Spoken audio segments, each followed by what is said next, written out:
So very good morning to all of you. My name is Manas Pandey और आपका मैं फिर से स्वागत करता हूं इस चैनल जिसका नाम है UP academy for civil services. देखिए नाम में क्या रखा है, ये तो नाम लगातार मैं चेंज कर रहा हूं जैसे जैसे समय के हिसाब से मैं अपडेट कर रहा हूं इस चैनल को भी, ताकि ये चैनल आपके हिसाब से कॉम्पेटिबल हो। आप इसको सर्च करें तो आपको सही तरीके से मिल जाए, बस इसलिए चेंज हो रहा है नाम। अब ये शायद ही चेंज होगा, अब यही फिक्स रहेगा। तो आइए हम लोग थर्ड पार्ट को देख रहे हैं किसके, कॉन्स्टिट्यूशन ऑफ इंडिया का एक चैप्टर है मेकिंग ऑफ द कॉन्स्टिट्यूशन, और हम पढ़ रहे हैं gist of the M Laxmikanth. अगर आप ध्यान से देखेंगे तो आपको ये बहुत अच्छे से समझ में आ जाएगा कि ये जो एम लक्ष्मीकांत है ये किस पे बेस्ड है। एम लक्ष्मीकांत के पूरा का पूरा जिस्ट है, आप पूरा का पूरा बुक पढ़ डालिए या सीधे सीधे इस वीडियो को देख लीजिए। और हाँ, एक चीज़ के लिए निश्चिंत रहिएगा, एक पीपीटी है ये सामने आपको, ये आपको मिल जाएगी just after the completion of this. अगर आपको चाहिए तो लिंक पे मेरा नंबर है, you come to that number, just message me, I will send it this PPT free of cost. इसका कोई चार्ज नहीं है, ये आपको फ्री ऑफ कॉस्ट मिल जाएगा। तो आइए स्टार्ट करते हैं थर्ड पार्ट। हम यहाँ पहुँचे थे, मैंने आपको बताया। अच्छा चलिए एक सेकंड में फिर से रिवाइज कर लेते हैं। कॉन्स्टिट्यूएंट असेंबली किसने बनाई? कॉन्स्टिट्यूएंट असेंबली बनाई गई संविधान सभा, संविधान कैबिनेट मिशन के तहत बनाई गई। दूसरी चीज़ और क्या हुआ, इस कॉन्स्टिट्यूएंट असेंबली में कुछ चेंज किया गया, किसके तहत? इंडिया इंडिपेंडेंस एक्ट 1947 के तहत। ये हम लोग क्या पढ़ रहे हैं कि कॉन्स्टिट्यूशन बना कैसे। पहली बार एम एन रॉय ने कॉन्सेप्ट दिया, फिर कांग्रेस ने बोला, फिर जवाहरलाल नेहरू ने बोला, फिर अगस्त प्रस्ताव आया, वो ठुकराया गया, क्रिप्स प्रस्ताव आया, वो ठुकराया गया, क्रिप्स प्रस्ताव का है फिर वो ठुकराया गया। फाइनली क्या आया, कैबिनेट मिशन प्लान आया, वो एक्सेप्ट किया गया किसी तरीके से, उसके आधार पे क्या बना, संविधान सभा बना। बहुत साफ साफ समझ लीजिए क्या क्या आया फिर से। सबसे पहले एम एन रॉय भाई साहब ने बोला, उसके बाद कांग्रेस ने बोला, उसके बाद जवाहरलाल नेहरू ने बोला, उसके बाद किसने बोला, उसके बाद जब जवाहरलाल नेहरू ने बोल दिया तो 1940 में खुद से प्रस्ताव दिया, किसने? लिनलिथगो ने, कि भैया अगस्त प्रस्ताव दे देते हैं तुमको, लाओ तुमको क्या बोलते हैं, कॉन्स्टिट्यूएंट असेंबली बना लेना युद्ध के बाद, आफ्टर दी वर्ल्ड वॉर। फिर नहीं माना लोगों ने नहीं माना तो फिर क्या किया, चलो ठीक है अगला क्रिप्स प्रस्ताव भेजते, फिर नहीं माने। क्रिप्स प्रस्ताव पे कौन नहीं माना? मुस्लिम लीग नहीं माने। क्यों नहीं माने? क्योंकि वो मानने को तैयार, क्रिप्स प्रस्ताव कहता था भैया दो कॉन्स्टिट्यूएंट असेंबली नहीं बनेगी। तीसरी चीज़ क्या हुआ, जब वो भी नहीं माना तो फिर अगला क्या आया, कैबिनेट मिशन। कैबिनेट मिशन ने भी एक तरीके से देखिए कह दिया था कि हम दो कॉन्स्टिट्यूएंट असेंबली नहीं बोलेंगे, लेकिन उन्होंने ऐसा फॉर्मूला बताया कि दोनों लोग एग्री हो गए। कौन कौन? मुस्लिम लीग और इंडियंस वाले, कांग्रेस। ठीक, तो अब आ जाइए यहाँ पे, जब कॉन्स्टिट्यूएंट असेंबली बन गया, उसका कंपोजिशन पढ़ लिया, आज हम लोग जहाँ पढ़ने जा रहे हैं कि इंडियन इंडिपेंडेंस एक्ट ने क्या चेंजेस किए। सबसे पहले तो याद रखिए द वेरी फर्स्ट चेंज जो कि किया वो क्या था, संविधान सभा को सॉवरेन बनाया। उन्होंने इस एक्ट ने कहा कि संविधान सभा को हम पूरी ताकत देते हैं, संप्रभु बनाते हैं। संप्रभु का मतलब और फ्री कर दीजिए, जो करना चाहो आप अपने मन से करना चाहो। तो अब संविधान सभा याद रखिए जो बनाई गई वो कैसी थी, ये सॉवरेन थी। तो एग्जाम में यूपी के क्वेश्चन आएगा, जो कॉन्स्टिट्यूएंट असेंबली थी वो सॉवरेन थी कि डोमिनियन थी, तो याद रखिएगा वो सॉवरेन थी। अगली चीज़ क्या हुआ, याद रखिए अब जो कॉन्स्टिट्यूएंट असेंबली बनी, सबसे इंपॉर्टेंट यही पार्ट है, जो कॉन्स्टिट्यूएंट असेंबली बनी उसके तीन पार्ट थे, उसके दो हिस्से, सॉरी, जो कॉन्स्टिट्यूएंट असेंबली बनी उसको दो काम दिए गए। कौन दो काम दिए गए? बहुत ही इंपॉर्टेंट दो काम दिए गए। एक क्या, एक तो संविधान, देखो भैया बोला गया कि एक तुम संविधान बना दो, और दूसरा भारत स्वतंत्र हो चुका है तो डेली बेसिस पे कानून चलेगा कैसे, तो डे बाय डे का कानून भी तो तुम ही बनाओगे। तो कॉन्स्टिट्यूएंट असेंबली के दो काम मिले, याद रखिए, एक तो संविधान बनाना, एक तो स्वतंत्र भारत के लिए क्या बनाना, संविधान बनाना, और दूसरा क्या, जो भारत स्वतंत्र हो चुका है अभी फिलहाल काम, जब भाई जब तक संविधान नहीं बनेगा तब तक काम कैसे चलेगा, तो डे बाय डे के लिए देश के लिए सामान्य कानून बनाना। ये दो काम सौंपे गए किसको, कॉन्स्टिट्यूएंट असेंबली को, और दोनों काम बहुत बढ़िया से निभाए। अब देखिए कॉन्स्टिट्यूएंट असेंबली के दो कार्य, तो दो कार्यों के लिए दो अध्यक्ष। जब संविधान, अब अल्टरनेटिव डे में बैठक होती थी, याद रखिएगा संविधान सभा की रोज नहीं, रोज बैठक होती थी लेकिन अल्टरनेट डे पे। कैसे? एक दिन संविधान सभा की बैठक होगी, एक दिन किसकी होगी, तब बैठक हो जब सामान्य कानून बनाना है। याद रखिए कॉन्स्टिट्यूएंट असेंबली की रोज बैठक होती थी लेकिन अल्टरनेटिव। कैसे? आज बैठक होगी किसके लिए, संविधान सभा के लिए, कल बैठक होगी किसके लिए, सामान्य कानून बनाने के लिए, परसों फिर सभा के लिए, नरसों फिर सामान्य कानून के लिए, अल्टरनेटिव। जब संविधान सभा के तरीके से काम करती थी तो कौन बनाए गए, याद रखिए, तब उसकी अध्यक्षता कौन करता था, दो लोग थे।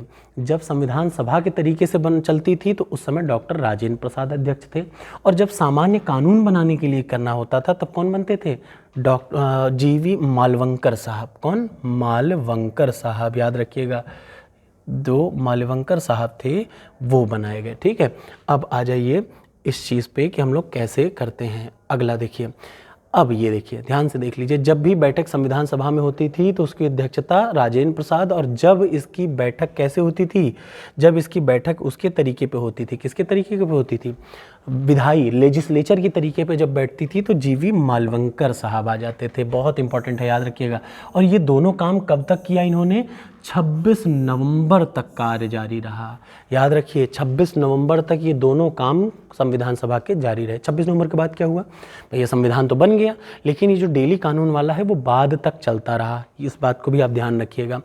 अब क्या हुआ, मुस्लिम लीग के सदस्य जो थे, ध्यान से सुनिए, जब देश अलग हो गया तो मुस्लिम लीग के सदस्य पाकिस्तान में चले गए। तो पहले जो संविधान सभा की संख्या 389 थी वो घट के कितनी हो गई, याद रखिए 299। याद रखिएगा, ये क्या हो गया, आफ्टर इंडिपेंडेंस जो संविधान सभा की जो संख्या थी वो 389 से घट के कितनी अलॉटमेंट हो गई, 299 रह गई। ठीक है, और जो ताकत थी भारतीय प्रांतों की ताकत वो 296 से घटकर 229 कर दी गई। रियासतों की संख्या 93 थी जो घट के 70 हो गई। याद रखिए, पहली रियासत कितनी थी, 93 अलॉटेड थी, लेकिन बाद में घट के कितनी हो गई, सिर्फ और सिर्फ 70 हो गई। अब देखिए क्या क्या हुआ और क्या क्या काम किया गया। तो सबसे इम्पोर्टेंट, 24 जनवरी 1950 तक कॉन्स्टिट्यूएंट असेंबली का फाइनल सेशन चला।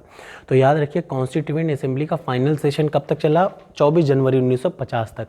लेकिन दो काम थे, एक तो संविधान बनाना, चलो ठीक है बन गया, लेकिन जो डेली कानून चलेगा वो थोड़े ना बंद हो जाएगा। तो याद रखिए, संविधान सभा की आखिरी बैठक 24 को हुई, लेकिन However, it did not ended up and continued to be the provisional parliament। ये भारत की प्रोविजनल पहली पार्लियामेंट भी तो बनी ना भाई। जब दो काम, एक तो कानून बनाना, कानून कौन बनाता है, लेजिस्लेचर। तो भारत की पहली लेजिस्लेचर जो बनी वो कौन बनी, याद रखिएगा, संविधान सभा। सॉवरेन थी, ठीक है। India from 26 January till the formation of new parliament election 1950-51-52, जो 1951-52 का चुनाव था उसके पहले तक कैसे काम करती रही, प्रोविजनल पार्लियामेंट के तरीके से काम करती रही। समझ में आ गया। 24 जनवरी तक संविधान सभा की लास्ट बैठक थी, लेकिन जो कॉन्स्टिट्यूएंट असेंबली है वो कब तक चली, वो फाइनल 1951-52 के चुनाव तक चली। कैसे, प्रोविजनल पार्लियामेंट में। अब कुछ चीज़ें बड़ी ज़रूरी हैं। देखिए, सबसे पहला पॉइंट, इंपॉर्टेंट पॉइंट, भारत ने मई 1949 में राष्ट्रमंडल की सदस्यता हासिल कर ली, पहली चीज़। दूसरी चीज़ क्या की, ये तीन चीज़ बहुत इंपॉर्टेंट है।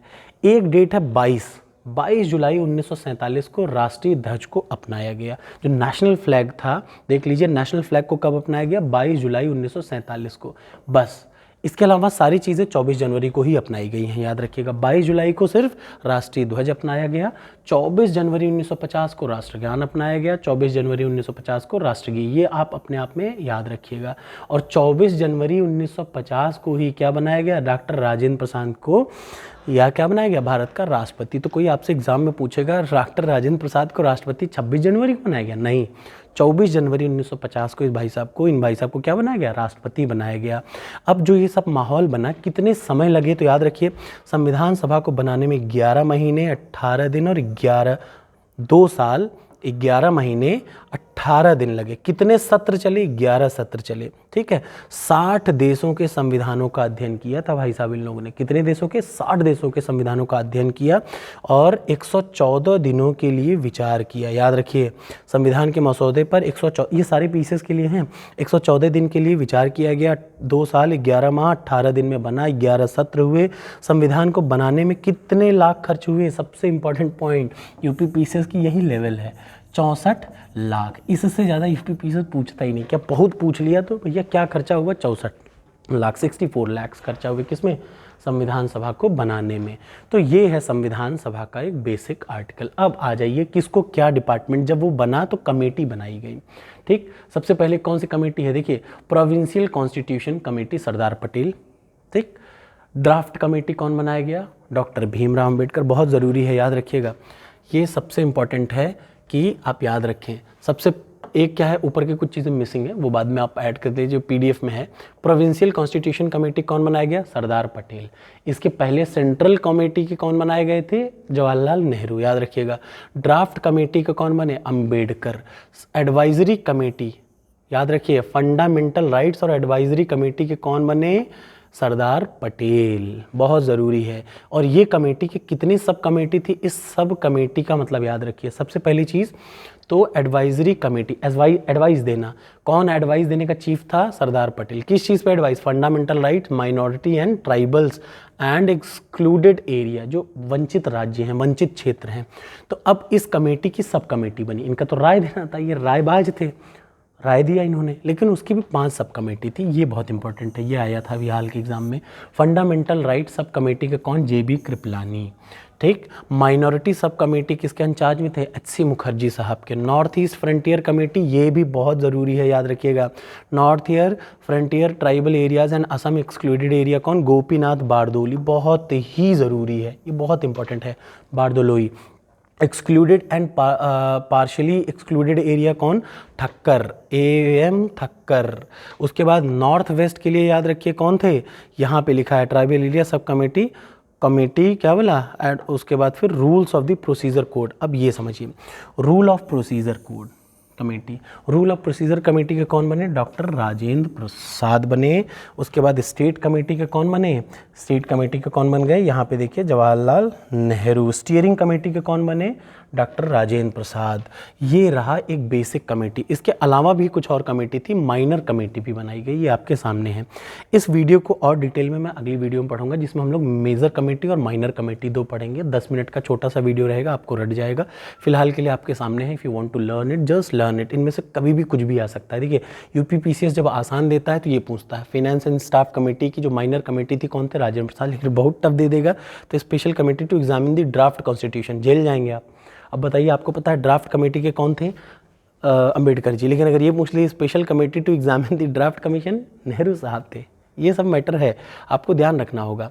नेक्स्ट टर्न पे हम लोग ये पढ़ेंगे ड्राफ्ट कमेटी के बारे में। So thank you so much for watching this video. Please like and share and subscribe the channel if you have not done it. Thank you so much.